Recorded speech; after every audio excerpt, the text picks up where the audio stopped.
mbokki Sénégal dañ ne bu lamb sàjjee mbër ma waas ca géew ma waaye bi yoon ki sàjji lamb ji mooy le numéro 1 Fallou Ndiaye borom Ndiaye production mbokk yi kii moo woote bisu le 31 octobre 31 octobre nag mbokk yi bés la ci biir bés yi ndax dañoo boole xale yi nga xamante ni ñoo gën a xarañ ci seen génération combat bu mag bi Ada Fass ak Tapha Mbeur mbokk yi ñu tuddee ko ki nga xam mooy jeu technique l'ancien lutteur ki nga xam moo bàyyi lamb ñëw ne day jàppale lamb fan lay xewee ñu ne stadium Iba Mar Diop xam ngeen Mor Kankang bu fekkee mu neex bu bàkkoo mu neex bu bëree mu neex kuñ ko booleel boo yëmbal xale bi yëmbal bi moom it bu fekkee mu neex bu bëree mu neex waaye yamu ci jël na Hercule de boole kook armée bu ngéwél laa ilaha illallah mbokk yi ndaw combat bu rëy yow mi bëgg a seetaan combat bi bu la ko kenn nettali dawal gaaw seen affiche.com mbokk yi nga jënd fa li nga xamante ne moom mooy sa code yi kër mbër ba ci biir géew bi dara du leen ci rëcc image yi dina leer te it lépp dana mucc ayib qualité bu am solo lañ leen di jox mbokk yi Fallou Ndiaye le numéro 1 moo dikk ak yéen ci bisu le 31 octobre di bëgg leen teg yéen di leen xamal ni lamb ji dina yëngu te bu yëngoo moom rek la bu dul moom dara du fi yëngu cey numéro 1 ñëw na de cey Fallou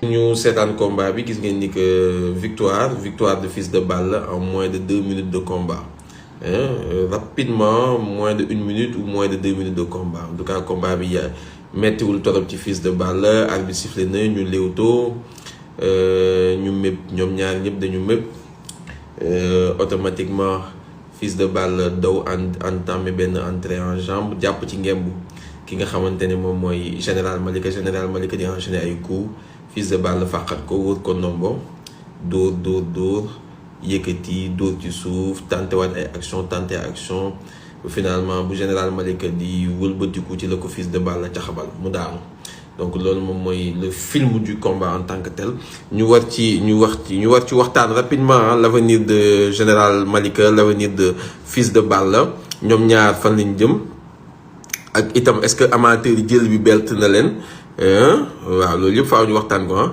victoire de Fils de Balla sur général Malika loolu mooy le thème du jour dinañ ci jël suñu grand consultant xam nga démb nag démb ñu ngi doon waxtaanee MMA bu ñu waxtaanee MMA dañ koy bàyyi ak ñoom Bakary Sakho ñoom jip xëlk ak yeneen quoi ay bébé sëy ak yooyu même si ci ñoom sax xam nañ ci làmb dañuy wax ci làmb mais bu dee làmb nag xam nga man ñun dañuy am ay consultant fu ne bu dee làmb nag dañuy daw jëli ji suñu consultant bi nga xamante nekk fële ci Italie Dallu maa ngi lay ziar di la bëgg mais suñu consultant bi nekk fële ci Italie macha allah kii ñu koy woowee Papa Diop numéro 2. Ibrahima Faye. ma ne ko kooku de Ibrahima Faye lañ koy wax. mais Papa Diop maa ngi lay ziar di la bëgg mbaa yaa ngi si jàmm. ñoo ngi lay delloo ziar bi. amateur yi seen xol xam nga ñoom dañu tàmmuñu am ay laaj. dañuy yàkkamti di ma gis. dañuy yàkkamti di la gis tàmmuñu am ay live di la gisee xam neen xam ne làmb njëriñu làmb moo ciy génn quoi. waaw ñoom moom dama leen di siyaar nag ñoom ñëpp wax dëgg yàlla di leen bëggee di leen jéggalu ci géej gi dugg geeg yooyu xam ne ñàkk jot gi la rek mais xam naa ne ñoom ñëpp vraiment samay waaye dañ may bëggee waaw ñoom ñëpp moom vraiment ñëpp di leen dellu si Papa Diop Moutala ñëpp ay ñëw. waaw non ñun ñuy ñëw ñun moom xam nga léeg-léeg dañuy raar waaye boo kii rek ñun moom heure boo nu soxlaa rek moom dañuy daal di teewal la moom yow moom ñoo far ñëw yow. général Malika Fils de Balla ñoo doon bëri tey Assane Ndiaye tëgg ko drapeau Bamba Fall est-ce que verdict bi bett na la victoire de Fils de Balla am nga ci betteel. waaw victoire boobu moom bett na ma. bett na ma waaw trop sax kay. lu tax victoire Fils de Balla bett la. non Fils de Balla si waruma ay combat mi noonu sax mais Fils de Balla maanaam dafa moytu général mu xalaat man pour man moom Fils de Balla sax da doon sax ci xeex bi mais daa ñëw dëggal boppam ñëw bëree ci kaw général mais lim def moom laa foogat ne moom la général war na def mais général dafa jàpp ba pare fa mu jàpp baaxut bëgg a génne loxo góosam te moom pied droit la di xeex moo tax bi ñu ko fàkkatee mu jàll ñu wër ko ndomb te Fils de Balla poids lourd la ci kaw général boo xamante bu ko wëree ndomb même bu ko sëfee poids bi du ci génn. Fils de Balla damay sàgg yaakaar na sax est-ce que ëpp doole général man li ma gis moo général doole. ñoom ñaar déjà seen préparation ñoom ñaari mbër yi bu ñu simmeekoo noo lañu gisee est-ce que préparation bi. pour man des man foogoon naa ne général sax moo gën a taxaw mais bi ma gisee Fils de Balla mu summeeku moom vraiment liggéey na. liggéey na moom. liggéey na poids lourd la Fils de Balla poids lourd la dafa diis gan. dafa diis dëgg la. dafa diis poids lourd la dafa diis xanaa xamoo bu oyofan général lu wër ndomba bi du ci daan général day ciy génn général mais diis gim diis ci kaw ci ginnaaw général temps bu yàgg boobu moo sonal général ak dóor yu métti yi mu ko dóor foofu. waaw dóor na ko coup yu bari yu métti sax kay moom général dafa am jom sax mais am na mbër yoo xam ne bu doon ñoom dañuy teel a tëddal seen bopp. kur fa ñu métti la ko dóor foofu premièrement bi mu ko wëree da koo tiim dama xam nga Fils de Balla njool la te général ndaama la ci kanam Fils de Balla da koo tiim dóor ko foofu kur fa ñu métti macha allah mais ñu may gars yu seetaanul combat bi ñu may leen combat bi Lutte TV dugal na ko ñu may leen ko ak reportage Lamine Seck gars yi ñu may leen combat bi Malick Métrage ñu ngi lay siyaar.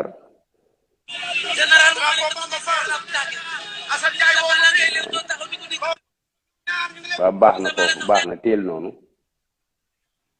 teel foofu baax na.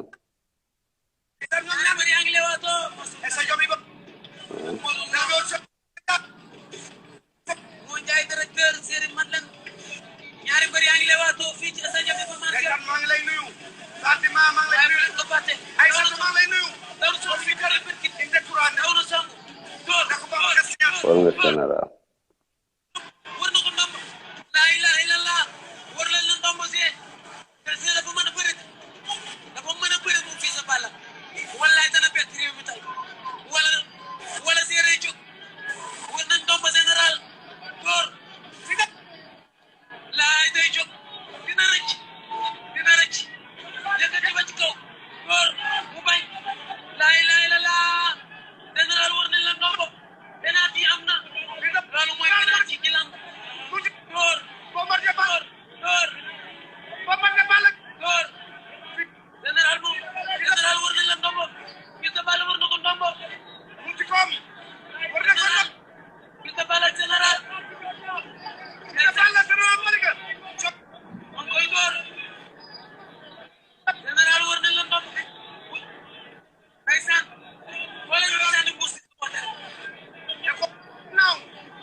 donc gis nga ni nga xamante ne moom la Fils de Balla daane général Malika caxabal la. gis naa ko parce que tamit da ko bàyyi ba muy tourné mu dugal tànk bi ci xarante tànk yi. parce que ponkal bu ràcc tamit nga wër ko ndomba mu ràcc neexut a daan. non neexut a daan te ñoom ñi di bëri simple bi sax dañoo mën a wër ndombo. ñoom ñi di bëri ci simple yeeg yooyu dañoo tàmm maanaam wër leen ndombo taxut nu jaaxle ci biir combat moo tax it foog nga làbbali leen ak korfa ñu tar ba en tàggu seen xel. mais des fois nga gis mbër ñu bëre ñu ne général Malika nit la koo xamante combat la boo xamante ne ñu bëri joxoon nañ ko ci favori. jox favori bi ñu ko joxoon. waaw ci nga bokk yow moom par exemple jox favori bi ngeen joxoon favori général Malika ci sama xalaat tegoo leen ko ci palmarès da ngeen ko teg. non ci maanaam man teguma ko ci palmarès xam nga fu mu ko teg maanaam ci compétition bu mu nekk ak maanaam dynamique yoo xamante ci liggéey ci biir mbapat wane ci boppam bu baax ak compétiteur nga xamante chaque jour mu ngi nekk ci en forme di liggéey foofu laa ko def mais pas palmarès bu mu def ci làmb joxewuma ko ci palmarès favori man. Fils de Balla moo gën a baax général Malika fuuf palmarès Fils de Balla benn défaite la am te daan na mbër yu bëri vraiment macha allah mais ñu bëri dañ joxoon général Malika favori parce que général Malika ci mbapat mu daan ci man résultat yi muy def ci mbapat rek moo taxoon ma jox ko favori daal. kon léegi loolu lan lay firnde loolu lan lay wane parce que non seulement général Malika dafa nekkoon ci mbappat yi di ci am ay résultats yu am solo mais général Malika aussi dafa nekkoon en préparation équipe nationale CEDEAO bi général Malika mu ngi ko doon préparé di entraîner ak ñoom Ambroise Sarr di am ay sparring partenaires yu am solo ay ordinateurs et cetera donc tey li nga ay booy fay ak yooyu donc résultat bi nga xamante ne général Malika def na ko nii est-ce que amul benn jàngat boo xamante ne war nañ ko ci mën a jàngat. non manque de staff bokk na ci maanaam li ko daan tey manque de staff bokk na ci li ko daan maanaam duñ ni sax nekkul ci forme mu ngi ci forme entraîné na mais da ci am ñoo xamante comme léeg-léeg ci sa biir combat mooy la dal Bombardier léeg-léeg da ngay def erreur bu ndaw daanu gis nga weekend bi passé nii. erreur boobu ne ko réel def na ko Bombardier ñëw répété ko démb général même moom la ñëw répété tey jii. erreur boobu maanaam erreur la boo xamante maanaam nit ki da ngay am lecture combat.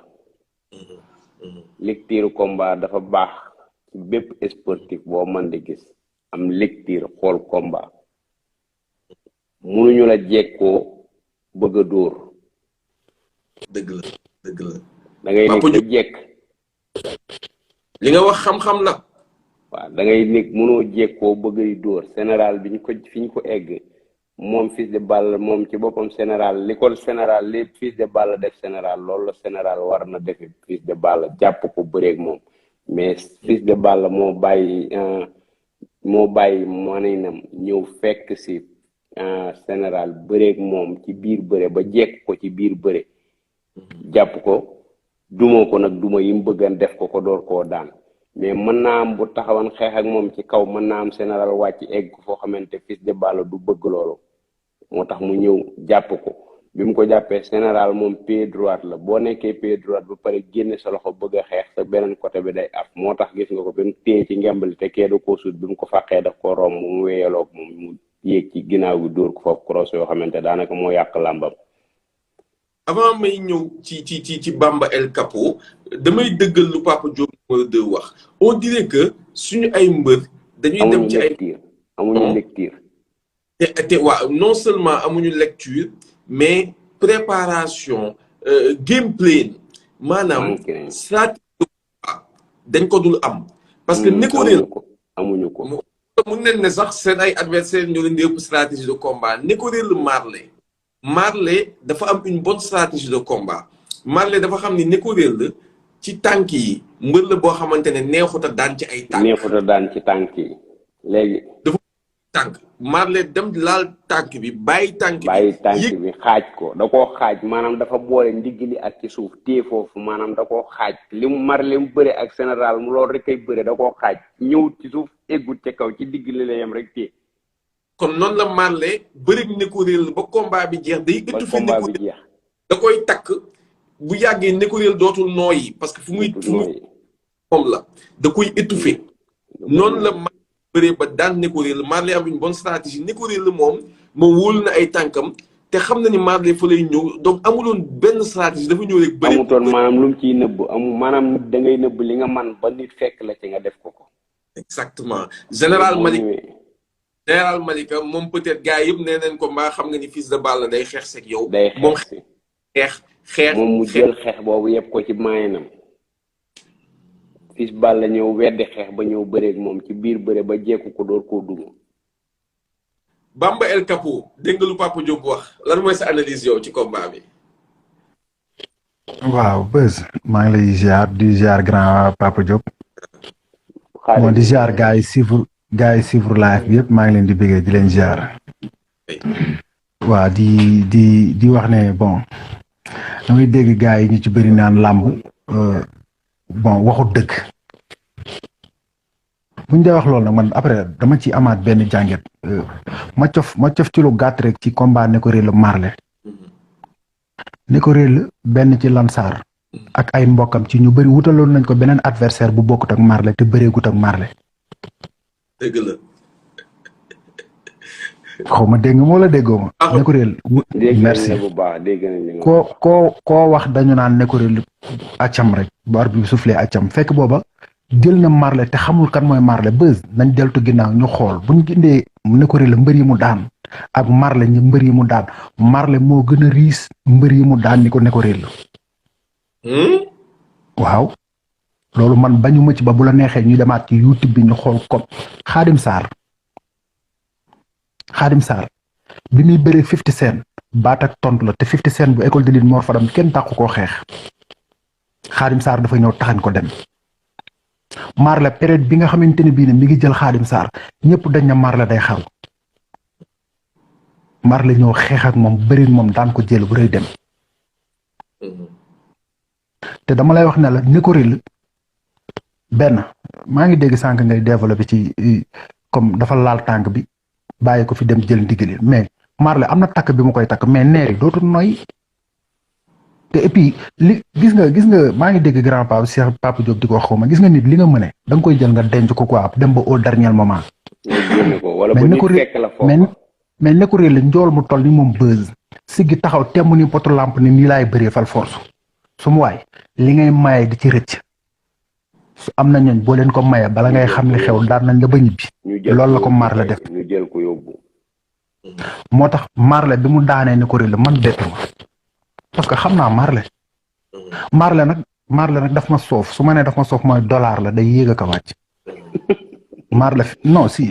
Marley combat bi nga ne combat bi ñu ne Marley bu jàppee waaji rey ko Marley daan combat bu ñu ne Marley tey lay daan Marley daan Marley daa bàyyi mais dafa war na daan Diène Kaïré maanaam non da ko war a dafa ragal boo Diène Kaïré mais dafa war na daan Diène Kaïré mais merci beneen bi ki topp su ma ñëwee ci li xew tey général Malika fils de Balla général bu Malika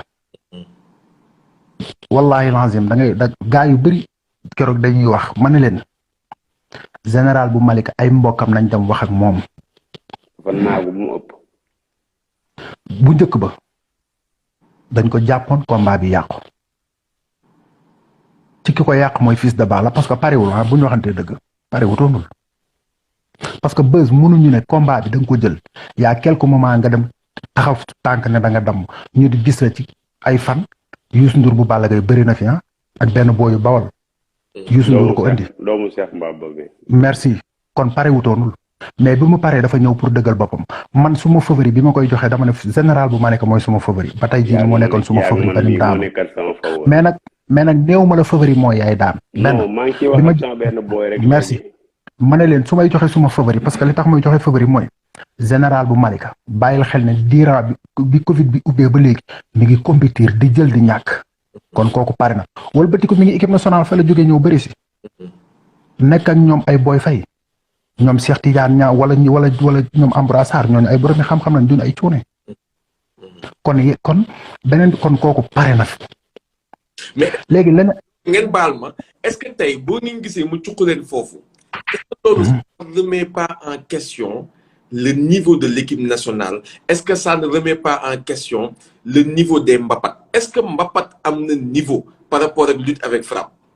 bokkut ba tey non man dama naan waaw. may ma tuuti ma ñëw baam bu bokkut xam nga li tax bokkut. maanaam làmb mbapat amul dóor lii dafa am dóor da ngay calcul ñaar da ngay calcul bëre di calcul dóor ba pare soin général Malika benn loxo lay xeexe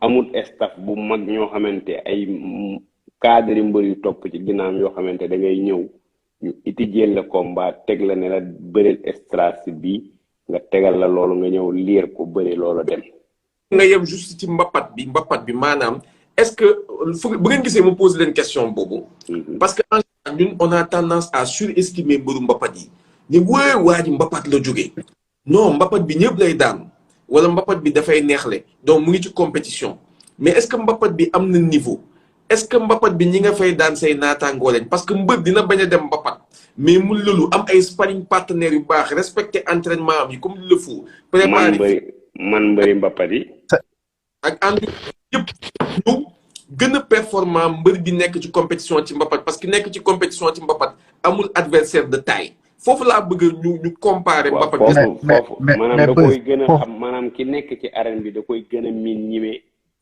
responsabilité grand combat dóor koy gën a ñime responsabilité combat dóor ndax daa fekk moom loolu mu concentré wu ci xam li muy bis bi li muy laaj mu teg bis bi ci li muy laaj mais pas mbëru mbapat moom nga xamante ñoom concentré wu ñu ci dóor bi gis nga mbapat mi neex na lool mais mbapat mi tamit foog ku ci bëgg a def carrière comme nii Reug def di nga bàyyi dem dugg ci arène bi concentré wu ci benn période bi ñëw liggéey bëre dem. non su ma ñëwee fi nga daane la mooy Reug dafa matal. mbapat bi dafa am foofu boo fa tollee général même matal. merci dafa am foo xam ne boo fa tollee da ngay matal. Reug dafa matal. Reug amul lu mu mën a defati ci lutte simple mu saf mi. même général mi daan na ci Reug demati na final bettu la yow bës bettu ma bettul gars yi suivre live bi ñu xam làmb bettu leen léegi nag su ma ñëwee ci question bi li nga laaj mooy lu tax lutte simple bi bës bàyyil xel ne combat général bu Malika bi ci lan la jeexe ci bëri la jeexe waaw et puis beneen bi ci topp mooy lutte simple bi moo xaar la ci beneen affaire lutte simple bi di nga ci bëri lourd di nga ci bëri léger di nga ci bëri koo xam di nga bëri koo xamul te bàyyil xel ne cardio bi nga soxla dëgg moo la ko mën a may. moo la koy may moom. beneen bi ci topp ma wax la bu fekkente ne bi ki nga xamante ne bi dafa resté ci écurie bi chaque jour buzz laay bëreel Bamba ñun rek ñuy bëri ci suñu biir dañuy dem ba dañuy xamante bu dee lutte simple bi nag di nga bëree ku ne ngay bëreel di nga xam ko parce que da ngay bàyyi xel ne lutte simple bi bu njëkk bi ñuy wax ne Malal Ndiaye bu daan ñëw bon dafa jaaxaloon gaay parce que dañuy jékki-jékki ñu naan olof bi parce que xamuñu ko. mu ñëw trompé leen ci benn affaire dem yoonam. déglu naa sa live ba taay Modou Awa Tine déggaguma benn yoon ku taxaw ne daan naa Modou Awa man loolu laay wër ba tey jii ne kan moo mën a taxaw ne ma daan naa Modou Awa ba mu doon dëgg Modou Awa mbappan mu doon ñëw déglu naa yaakaar Boy Sey bi ngeen ci wax Boy Sey nee na loxo bi bras bi bu la ko ngàddee da ngay yaakaar ne leneen la. da nga koy laaj man mii maa ko. voilà Dolf da nga ko koy laaj moom man maa wax. voilà Ibrahima Faye mii man maa ko ne mbir yi ma seetaan mbapat génération boobu ñi ma ci seetaan nga xam ne dama leen a seetaan Modou Awa Tine laa mësta gis maa la ko wax du Ibrahima Faye ne la Modou Awa Tine laa mësta gis ku ko daan voilà man affaire boobu léegi kon li indi question boobu buzz mooy ci lutte simple bi mooy ci nga mën a concentré wu ci nga mën a def li nga bëgg a def dëgg mais nag boo ci jógee danga ci boole mooy xeex bi mais à tout le moment rek li nga gën a mëne dee ko saxal di ko dëggal gis nga général bu Malika su ma desee ci moom dëgg toldoo dañuy wax ma ne ko na ay mbokkam dem wax ak moom su daanee acte de confiance la daane su daanoo acte de confiance la daanoo et puis sànq grand bi mi ngi koy wax mais général amul benn mag bu ne ci ginnaaw bu naan ko déet nañ demaat ci cumikaay li nga xul ay xale rek ñoo fa nekk te sa xale du ne te xale du ne déet boromi kàttan rek ñoo fa nekk pour ñoom lépp lu ñuy def doole lañ ko war a defee mais duñ ko demee xel te mbir day toll foo xamante ni bii xel lañ fay demee. moom bu newoon général bu Falaye Balde bu newoon écurie Falaye Balde continuer ba léegi foofu kon fi mu rem mu nekk sa romb na. mais pourtant man li ma jaaxal mooy arbitre sifflé de général Malika doxul ci ko Fils de Balla xaw naa taw deful benn affaire bu extraordinaire. waaw mais erreur ba mu def mooy ba mu jaar mooy bin ko songu erreur bi mu def mooy bin ko songu pour man affaire bi du foofu de affaire bi avant combat bi la.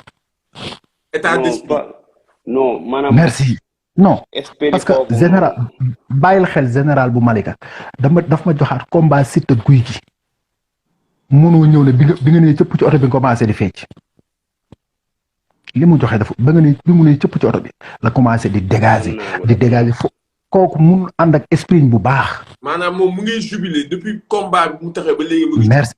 merci et puis non et puis boole ci public bi la fa nekk ci stade mbooloo mi su ma juumul moo fa ëpp leen muy bëri dafa bëri.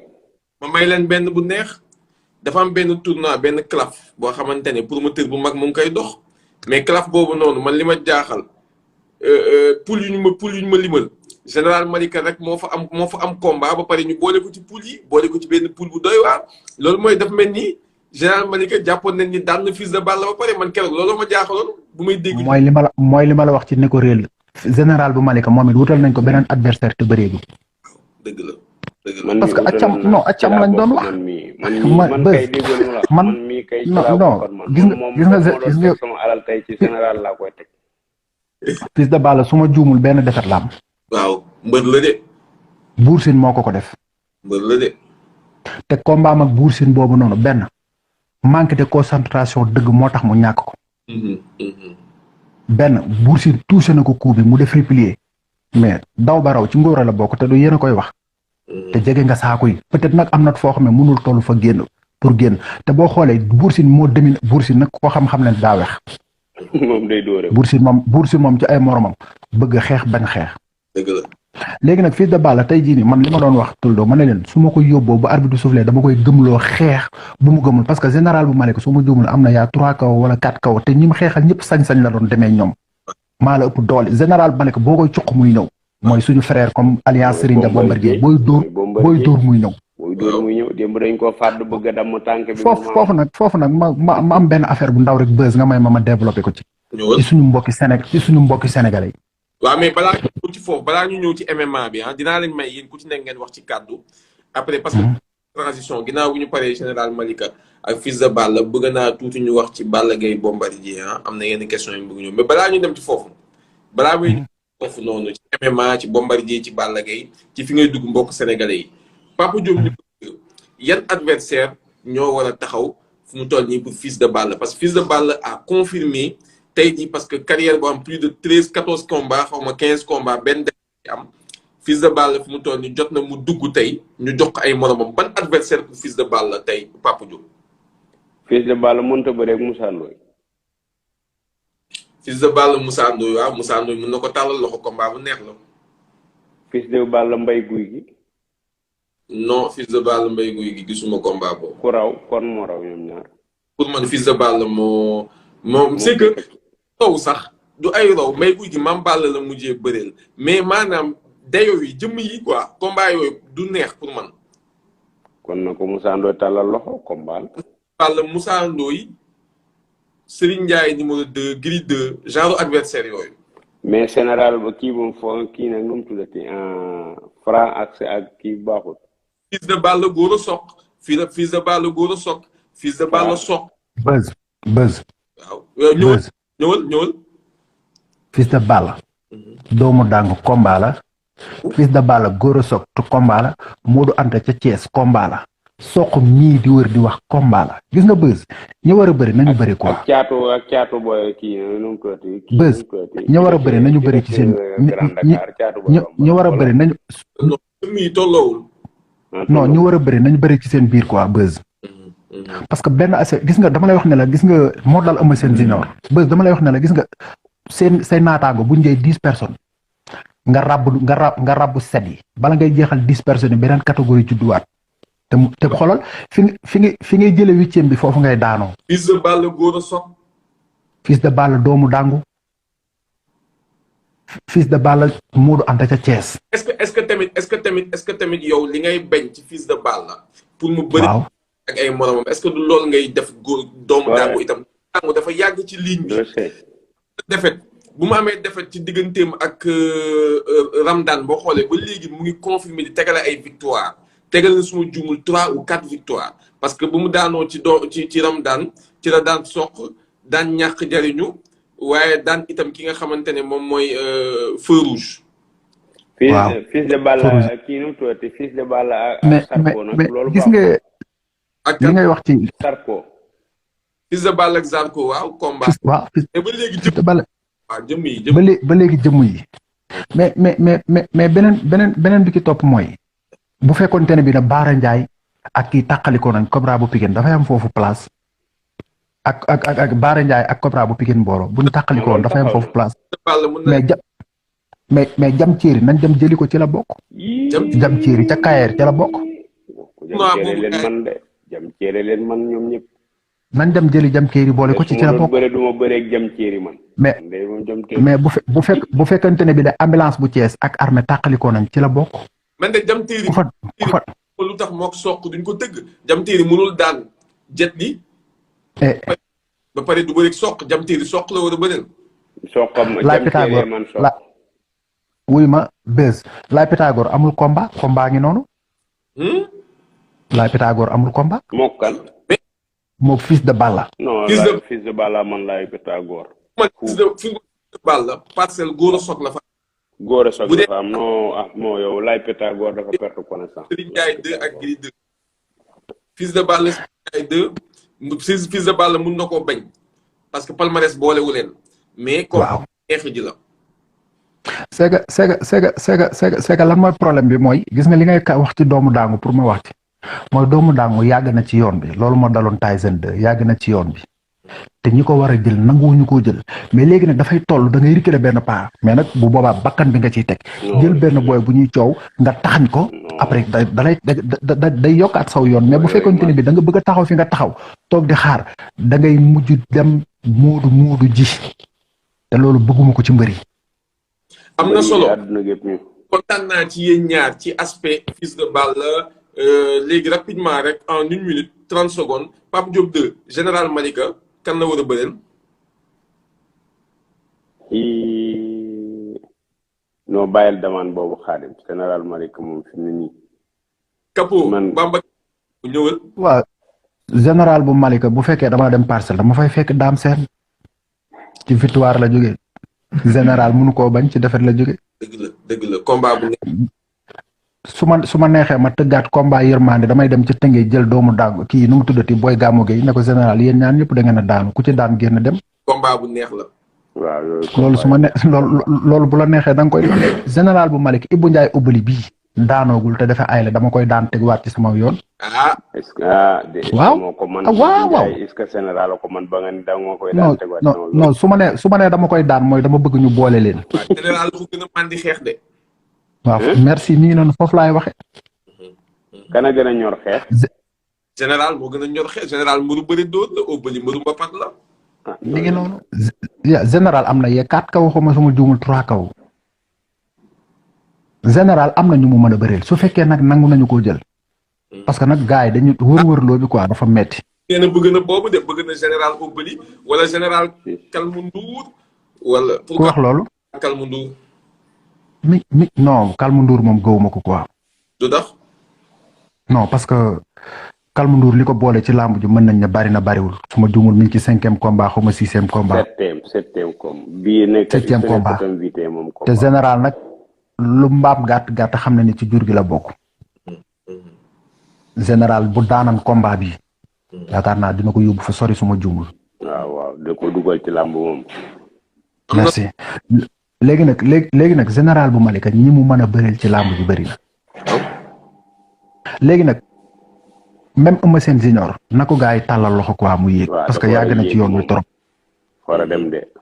fii buzz booy war a dem ci kaw dafa bëri te ñi ci kaw defuñu fi lu booy yi defut te nangu ñoo jël booy yi loolu moo war a jeex ci la.